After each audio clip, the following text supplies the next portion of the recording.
Hi everyone, Materim here again with another narrative battle report, and this one is the Dark Elves versus my vampire counts at 2,500 points in a battle line scenario. Maladus the Dark Scribe quickly made his way to his master's throne room.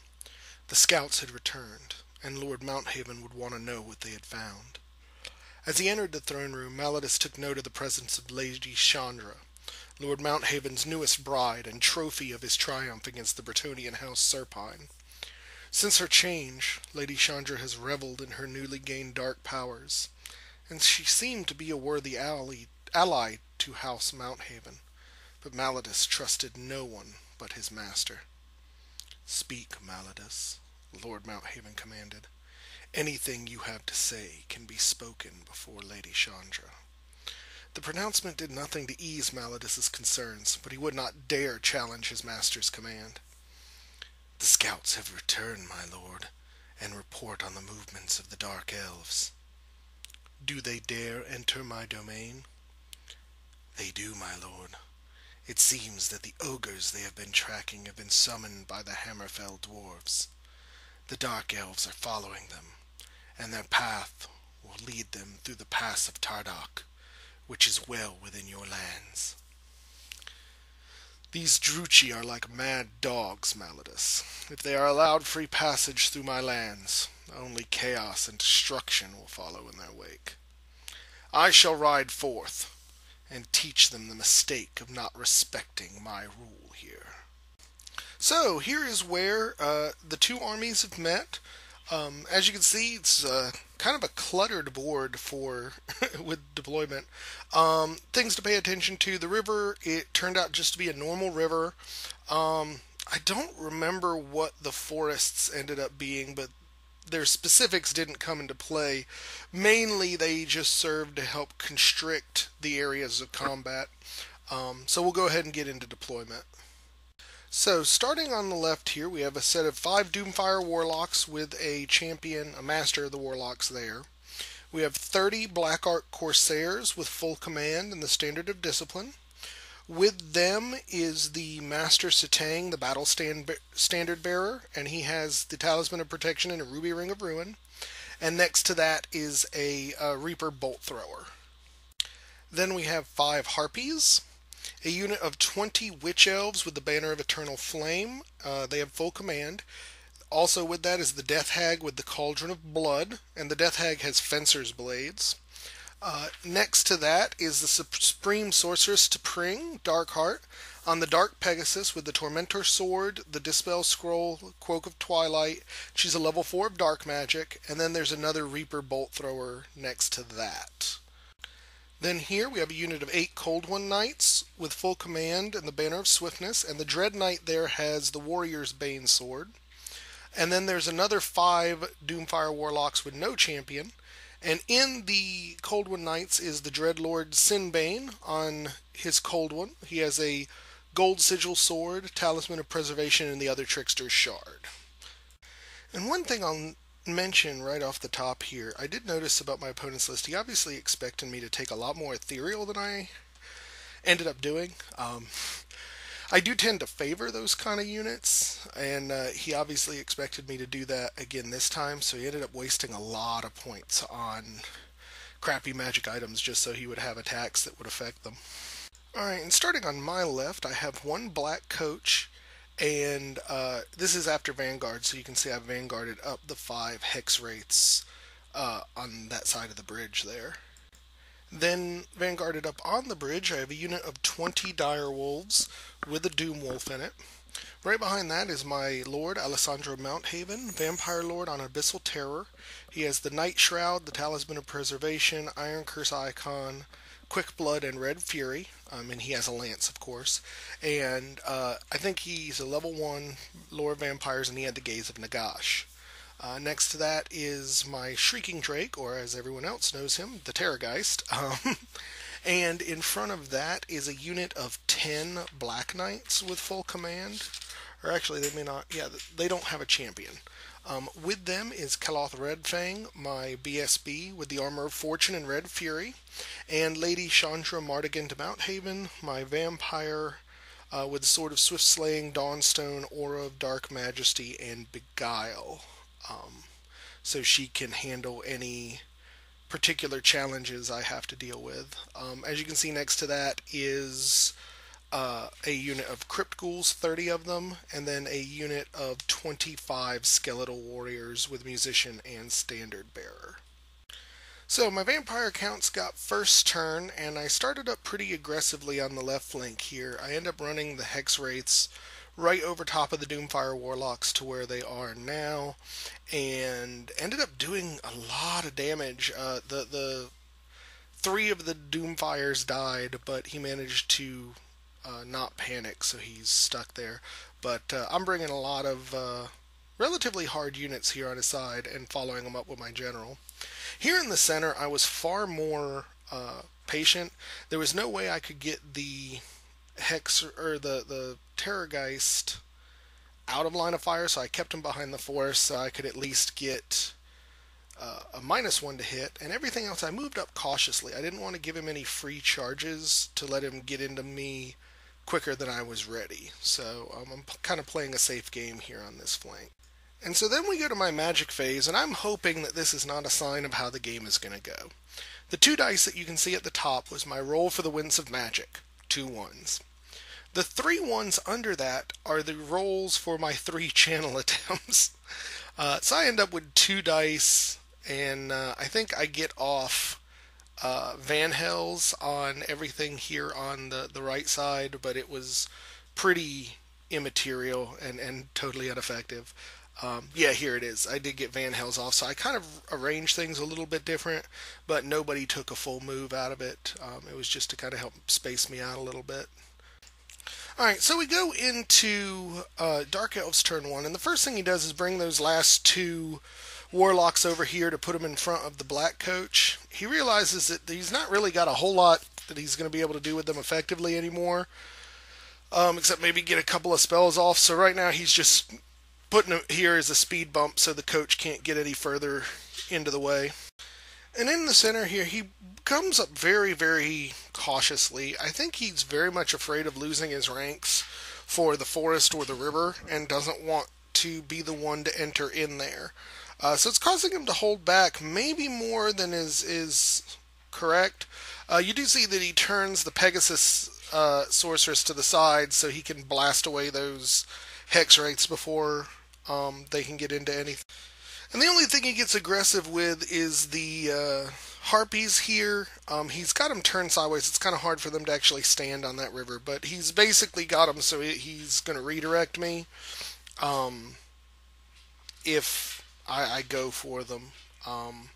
Which I guess is a good idea. That's not a very large unit of Black Knights, and presenting a flank to him would definitely give him the advantage there. So that's not too bad.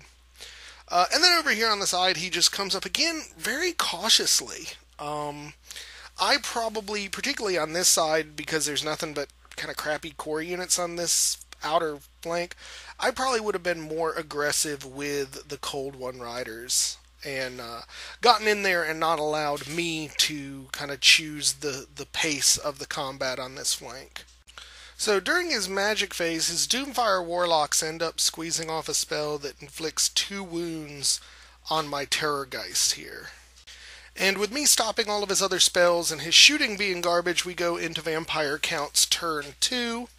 I end up slamming into the front of his Doomfires here.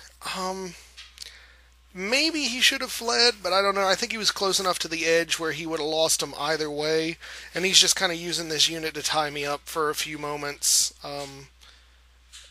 And I guess it's going to do that. Over here, my Hex Wraith slam into this Bolt Thrower, and it's dead. And it gives me a good overrun into the flank of the Witches, which I think may end up doing some good for me. Then over here, I charge the Doomfires with the Skeletal Warriors, and he does choose to flee. Ends up there. I fail the attempt to redirect into the Cold One Knights, and end up right where you see me after the failed charge. And then here in the center, I decide to go ahead and just ice the Harpies. Now, my thought here that was strange is he really probably should have fled with these guys. If he had fled, there's really nothing else I could have redirected to, so I would have come at very least into the water and would have presented him the flank that he wanted with the witches, but he chose to stay, and I think that's going to be the first of a couple of kind of big mistakes that my opponent will be making. Then over here, the dogs end up just running straight on through full march to get behind his lines. I'll have to reform them next turn because they don't have a musician, but it lets me get him behind his lines and provide a nice shield for Lord Alesandro, who is flying with them, to make sure they can still march. And then over on this side, I basically just reorient the zombies, or the ghouls, a little bit, and move the Terrorgeist over so that I have a better, cover against the one remaining bolt thrower that's not about to get eaten by hex wraiths. I'm hoping to keep the Terrorgeist back here until I can cast a couple of spells and heal him back up before I send him at those Cold One nights. So that's my ultimate plan with those guys. So we go into magic phase. I end up not getting much of anything off. He pretty much stops me across the board. And then screaming, my Terrorgeist screams into the harpies and kills 3 of the 5 of them. So even if it wasn't going to be totally worthless for them against this Black Knight or Dark Knight unit, it is now. So then in combat, my magic phase, I did increase the cart by 1, or the black coach by 1, so it got D6 plus 1 impact hits, and I killed the Doomfires on impact hits, and I decided to overrun just to get the extra bits of movement and end up right where you see me. And then here, I kill the bolt thrower and overrun into the witches, and I'm thinking that I'm doing okay, but kind of looking back on it, I had no real business overrunning into those witches. Even though he doesn't have any magic weapons in the unit to hurt me, he's got ranks, and he's just, and banners and stuff. He's got a lot of combat static res for me to overcome before I'm not going to crumble from that. And then here in the center, obviously, I kill those last 2 harpies to a man and then reform like this. I'm not getting any ranks here, but frankly, this unit is designed to get baby vampires murdering things, so I really don't care about ranks. And I'm hoping that I'll be able to get into the witch elves before the corsairs can kind of come in, so that's what I'm looking for here. So we go into Dark Elf turn 2, and he doesn't do any charges. Again, I just don't think he's being aggressive enough with what he's got over here. The Cold Ones move up a little bit, the Doomfires rally, his mage comes over here to get out of the just horrible death that's coming on the other side. So he's got a pretty strong flank here. He's just not doing a whole lot with it.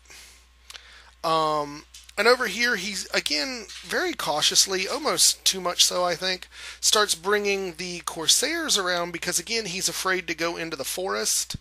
And I think that slowness is really going to let me capitalize with that center unit, and it's going to be a bad day for him. So during magic, his mage drops this small template spell from dark magic, I don't even remember what it's called, and it ends up skittering off from where it was supposed to be, and ends up just barely grazing the skeletons, and ended up killing a single skeleton, so woo! So with no other magic and his shooting again a wash, we go to combat, and here's something where I wasn't certain, and we made a call, and I'm still not sure if it's the right call or not, but I don't know if you can make way with the character that's on the Blood Cauldron, so we ruled that you couldn't. It didn't much matter. I did a few wounds. I may not even have done any wounds, but I ended up crumbling just because he has so much static combat res. And then he ends up reforming to the flank so that he could get that character on the cauldron into hurting the hex wraiths. And I think this is the biggest mistake he could have made. He presents that whole flank to the knight unit. It was kind of a long charge, but there was no way I was not going to try to make that charge given that he just took like so many potential attacks away from it. So there's really nothing that the flank of those witch elves presents that threatens those knights at all. So I knew I was going to have to go for it. And go for it I did. Not only did I succeed charging the flank of his witch elves with the black knights and the two baby vamps, but to keep his corsairs out of the action, I slam Lord Alesandro into their flank. And he's just going to go to town. There's nothing in that unit, even the characters, that he's even the least little bit afraid of. As kitted out as he is, he's even the ranks and the static combat res are just a joke to him. Then over here, I charge my ghouls into the cold ones, mainly to hold them up. And this is where I made a mistake. I charged in the skeletons too. And what I really should have done was hold the skeletons back so I could tar pit him again once he was done killing all the ghouls in this unit. And I didn't do that, so I gave him the potential for a lot of extra combat res and being able to chew those units up a lot faster than he otherwise would have been able to. However, I brought over here the Terrorgeist so I can start screaming at the cold ones. Well, first I'm going to scream at the Bolt Thrower and get rid of them. And I think by this point I have cast spells to undo the wounds on him, so he's like full blast, and that Bolt Thrower is going to die. And then over on this flank, I just turn everything around so they're facing the sides of these meaty units, or the backs of these meaty units here, and next round I get to, I'm just going to slam them in to help chew up that Corsair unit all the faster. So as you can see, the Terrorgeist did chew up the Bolt Thrower, and he's moved there now because I did Van Hells to heal him up that extra wound and moved him. But this is after combat. Those Cold One Knights just absolutely ate the zombies. So I chewed up. I think I killed one Cold One Knight, and after Crumble lost all but maybe that's 8, 9 ghouls and a few of the skeletons. But all of that is made up for by the fact that my knights and my characters just absolutely chew the hell out of these witch elves. I actually kill so many of them that he's not even steadfast anymore. And he ends up needing very low number with the reroll, failed it. The witch elves broke and got ran down. So the hex rates died, but so did his main unit. So we go into turn 4, I think, for the Dark Elves, and at this point he needs to get through with this fight here very quickly. Movement phase, he just kind of brings everything back to make it a little harder for me to get to, or at least he thinks. What he wasn't really thinking about is he left me perfectly enough room to go tip to tip with my Terrorgeist into his caster next turn if he doesn't kill it. So magic phase, I think it's the Doomfires that got off a magic missile, ended up putting 1 wound back on the Terrorgeist, but it's really not going to be enough. I'm still going to get in there and eat that caster for breakfast next turn. And over here, I think I took this picture at this point because I forgot, or this actually might be combat that turn because I don't think he did much in the way of magic. But yeah, I think at this point with my Blender Lord, I've eaten a rank and a half, maybe more. Again, like I said, there's nothing in that unit, even his characters, that my tooled up Blender Lord is even the least bit afraid of. And it's showing. So, combat here, he finally kills off the ghouls. With the crumble, I don't think I do any other wounds. With the crumble, I'm down to 6, 7 skeletons.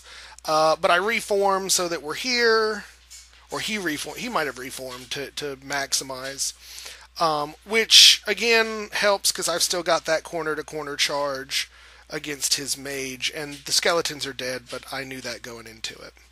So going into vampire turn, this might be turn 4 or 5. I've lost count at this point. I charge in with everything here. Those guys are just absolutely dead. There's really nothing that they've got. And then my knight unit, I turn around to point at his other stuff on the other flank there. And as I've been promising for a turn and a half now, I get that tip-to-tip charge with the Terrorgeist. on his sorceress. This point, he could have fled, but I think he was thinking he was too close to the edge of the table, didn't want to run the risk of running her right off, and thought that maybe he might survive, given that he does have the Twilight Cloak, so she's doing D3 wounds. And so I think she needs to do 3 at this point. So I go into shooting, and I scream at the Doomfires, and they get killed down to 1, but they're still there. So first combat, just because I knew I needed to get it over with, the Coldwood Knights absolutely eat those 5 skeletons, and they reform to face my knights, who are looking at them from across the river and making rude gestures with their dead bony fingers. And then over here, she did, I think, 1 less wound than she needed to kill the Terrorgeist, and then the Terrorgeist ate her. Yeah, I mean, there was just nothing. She didn't really have any good defenses, and the Terrorgeist just ripped her up and overran to this point. And then in this combat, as advertised, the dogs, the Black Coach, and the character just absolutely ate this unit. There was nothing left. I think my general murdered his BSB like in no time, and that's pretty much it. I don't think I even lost. I might have lost 1 dog from the whole fight. It was pretty pathetic.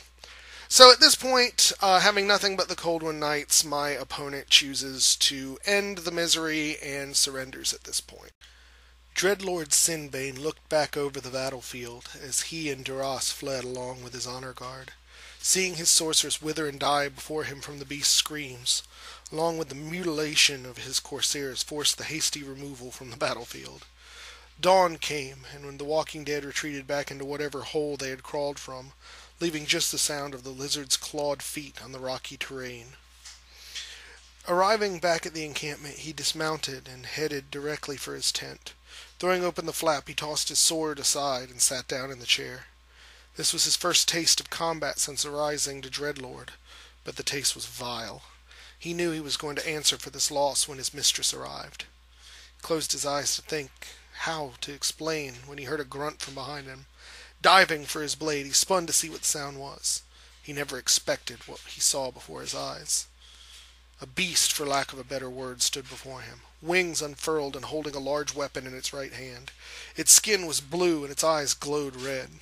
A wave of horror swept over the Dreadlord, and for a moment he felt the need to flee from the presence of the creature.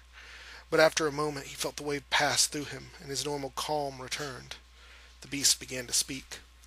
"Forgive the intrusion, Dreadlord. However, I was sent to speak with you."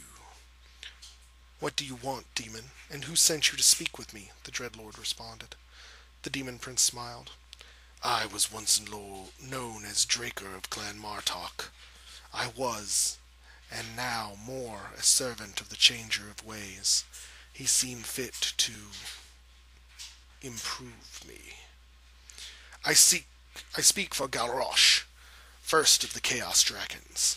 He knows of your mistress's hatred from Alesandro and has sent me to offer our services to help draw her out." "You offer to help us? Pah! I trust no one who worships the god of change." "We have no need of your services," Sinbane replied. "Galrosh thought you may not want our assistance, but perhaps a show of good faith would cause you to rethink his offer." Sinbane paused for a moment, thinking to himself if he could bring out the Keeper of Secrets for his lady, she may yet forgive his loss to the undead. "What show of faith?" "We know you hunt the White-Tooth clan, and you have seemed to have stumbled upon the lands of the dead. We can strike vengeance upon the Bloodsucker for you, and you would be free to continue your issue with the ogres." Sinbane thought for a moment. This could be a winning situation on both sides.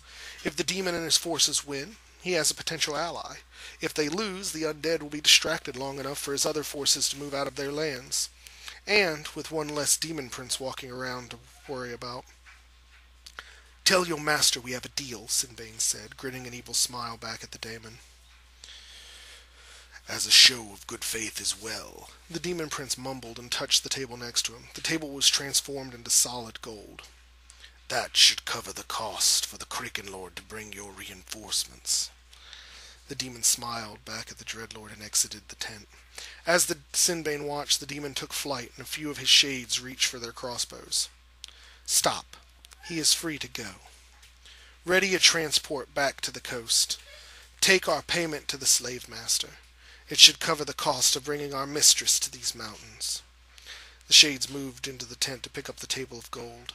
Sinbane sat once again in his chair and contemplated this unholy alliance. His mistress would either be very pleased or very disappointed.